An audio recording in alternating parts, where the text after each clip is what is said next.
Fun night. Let's get right into that. Dubs beat the Lakers 127-100. Killer Klay Thompson came out and had a big night, 30 points on 11 for 18 shooting, 8 for 11 from three. Always, very rarely does Klay have a really big game and we lose. Steph as well. But those two guys, you see like guys like breaking like records and scoring records and stuff.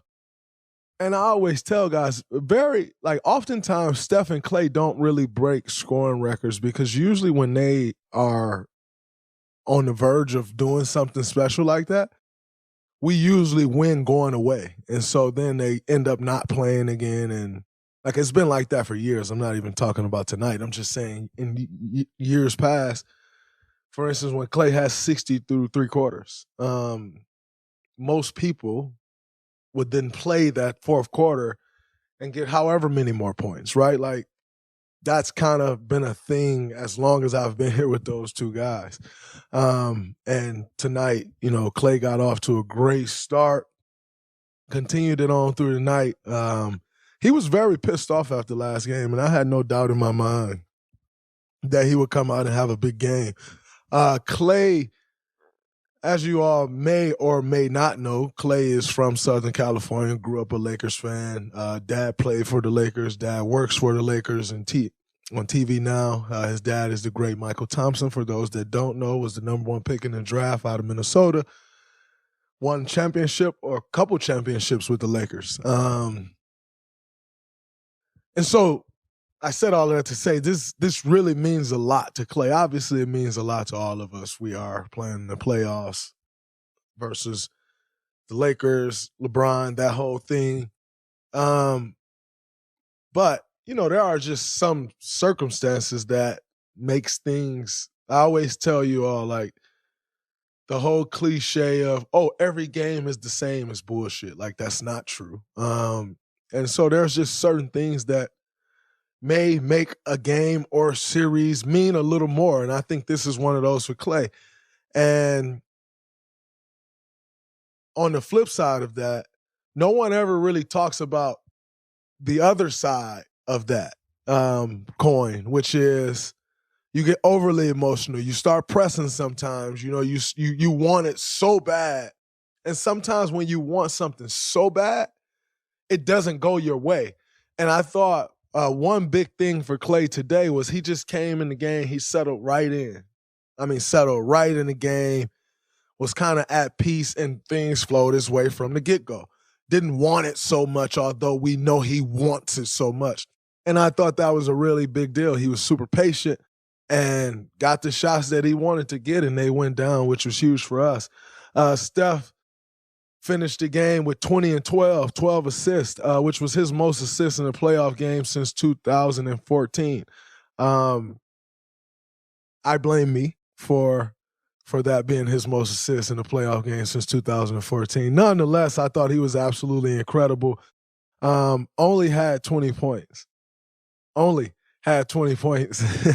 But I thought the way he controlled the tempo of the game, took care of the basketball, got us into everything we wanted to get into, was huge. The play right before the half, when I got the dunk, he almost like invited the trap. Like he saw them coming to trap him, and it's like a second there where it looks like he's about to get off the ball, and he just holds it and like invited it almost and got me a dunk. But I'm more so speaking on that and just saying like how poised he was with everything. Like super under control, knew exactly what he wanted to get to, and I thought it was absolutely incredible to watch Steph play the floor game that he played tonight.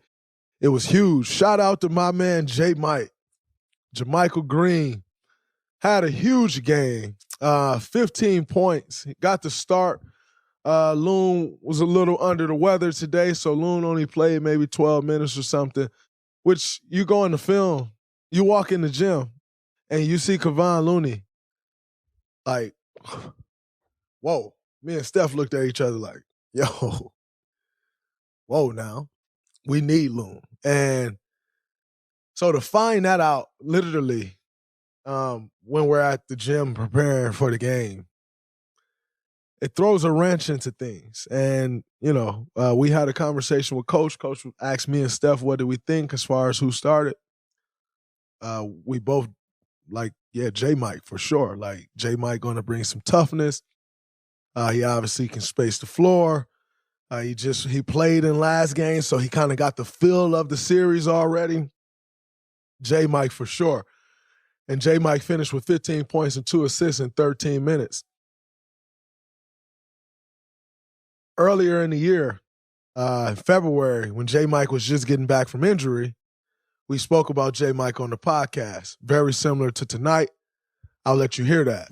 Shout out to Draymond Green. J. Mike came out splashing from everywhere, 4 for 4 from 3, 5 for 5 from the field, 14 points. I'm looking forward to Jermichael continuing to get more and more minutes. I really think he's going to be a huge help to us, and he's starting to really show why it was so important that we wanted to go and get him, because he brings a certain physicality to our team that we need. And a certain dog mindset. So yeah, and listening to that, it's along those same lines. We needed J. Mike. He brought the physicality from the gate, which we needed to meet force for force and starting this game. He brought physicality, and he knocked shots down. And we all know how capable he is of shooting the basketball. He was huge tonight, and we're going to continue to need him as this series goes on. That's a very big team. They have a lot of size, a lot of length. J. Mike was huge for us. I'm happy he had the game that he had. And most importantly, I'm happy he stayed locked in. So many times you see guys let go of the rope when they're not playing. And, we've been telling him all year, like, hey, man, we're going to need you. And we just need you to stay ready, because it happens like this every year where you're going to need guys that you may not have leaned on as much all year. You're going to need them in the most important moments. And tonight was one of those nights, especially with Loon going down, and J. Mike answered the bell. So shout out to J. Mike. Let's keep it going, my brother. Y'all make sure y'all show that man some love, because it's not easy going from a guy who's played, throughout his career, and then all of a sudden you're not playing much. True professional way to stay locked in, J. Mike. That was huge. And then yours truly had 11, 11, and 9. Man, it would have been nice to get a triple-double, huh? Another playoff triple-double. Would have been nice. And saying that, we had the game under our control, and I was not about to go out there and try to chase after a triple-double. Doing things like that usually doesn't end well, and if you're supposed to get a triple-double, you will get a triple-double, and it'll happen. And so I'm not worried about that at all. My job on defense tonight was to guard AD, which is never an easy job. It's always a tall task. Got him to miss some shots with, just really wanted to make sure I was getting a contest. And if he hit shots, you have to live with that. AD's a great player, as we all know, future Hall of Famer, NBA champion, perennial all-star, you name it, both ends of the floor. Absolutely incredible player.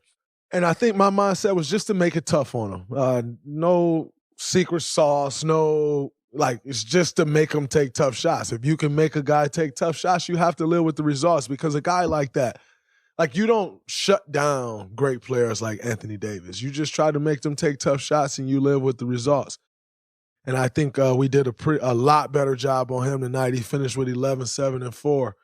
Last game he had 30, 23, and 5. So it was obviously well known that we needed to do a much better job on AD coming into this game, and I can't take all the credit for that. So when you're guarding a guy like that, it's a complete team effort. And, our guys did the job collectively, and we were able to get AD to have a tough night. Bron had it going. I'm not sure what Bron finished with, but he had it going. He had it going from 3. He hit the 3 off the backboard with the shot clock running down from about 30, 35 feet out or something. Absolutely had it going. It was great to see us weather that storm. He came out extremely aggressive, and we weathered the storm and was able to get stops when we needed it and open the game up. But, we're going to continue to expect to see a very aggressive LeBron James, especially heading back to LA in Crypto Arena. So, we'll be prepared to try to meet that force with force and